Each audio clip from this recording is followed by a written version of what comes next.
The Reserve Bank has stunned many economists and households by lifting the cash rate to 3.85%, placing more pressure on household budgets. Joining me live from Canberra is Treasurer Jim Chalmers. Thanks for your time this morning, Treasurer. Quite the shock to households just ahead of your budget next week. Oh, good morning, Kenny. It certainly surprised the predictions of the market. The market didn't get it right yesterday. That happens from time to time. More importantly than that, I think it was a pretty blunt and pretty brutal reminder of the pressures in our economy right now, particularly this inflation challenge that your viewers are feeling every day in these cost of living pressures. And that's why that will be a key focus of the budget that I hand down in less than a week's time. There's talk of a surprise surplus, but there's significant household financial stress out there. At what point does a surplus become less of a priority for you? Oh, look, we recognise that a lot of Australians are under the pump, and when interest rates go up, it makes it even harder for people who are already under significant pressure. My job in the budget is to show enough restraint that we can get the budget onto a more sustainable footing at the same time as we provide this cost of living relief for people who are doing it tough. So there will be substantial cost of living relief in the budget. It will have more than one element. It will be focused on the most vulnerable Australians, and it will all be made clear on Tuesday night. But people already know there will be some help to take some of the sting out of these electricity bills that people are dealing with. There is a substantial plan to make medicines cheaper, to make childcare cheaper. These are all important ways that the government can responsibly help people through this difficult period right now with these cost of living pressures. Yeah, there's $9 billion in extra relief over 4 years compared to the previous coalition government, including those latest childcare subsidy changes. But you say that you can't do anything in the budget that would add to the problem of inflation, but you are proceeding with stage 3 tax cuts that would add discretionary spending from inner city people who can afford it.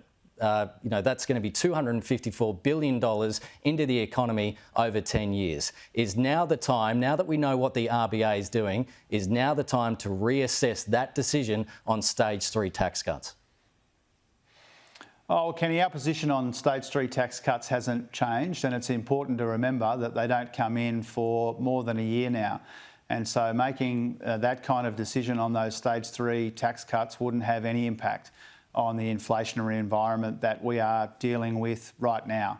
Our focus in this budget is to work through all of the pressures in our economy in a methodical and responsible way.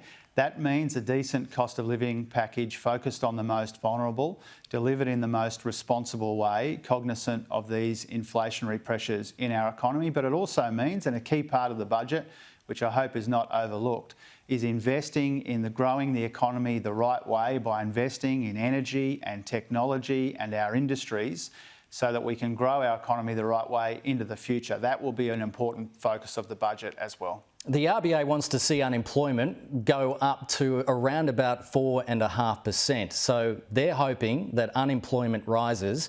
Is that why you won't increase JobSeeker for those under the age of 55?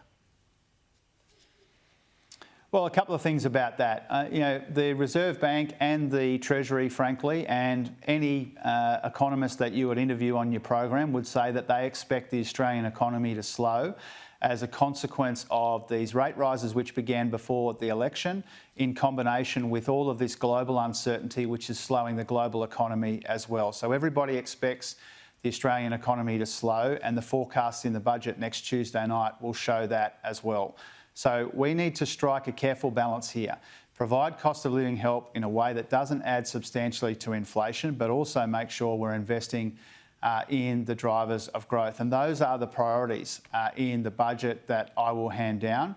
And people will be able to judge that on Tuesday night.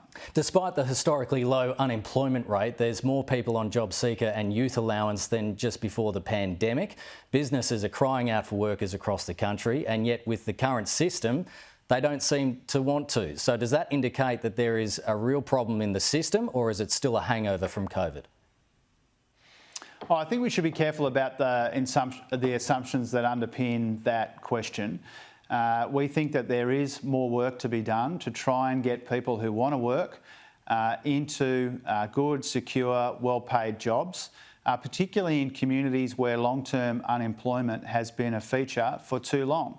And so what you'll see in the budget, in addition to cost of living help, in addition to doing what we can on those cost of living pressures, will be our efforts, our combined efforts, to get people into work if they want to work, including in communities where there has been for too long entrenched disadvantage. That will be a feature of the budget as well. And in addition to that, we've got an employment white paper that comes out later in the year.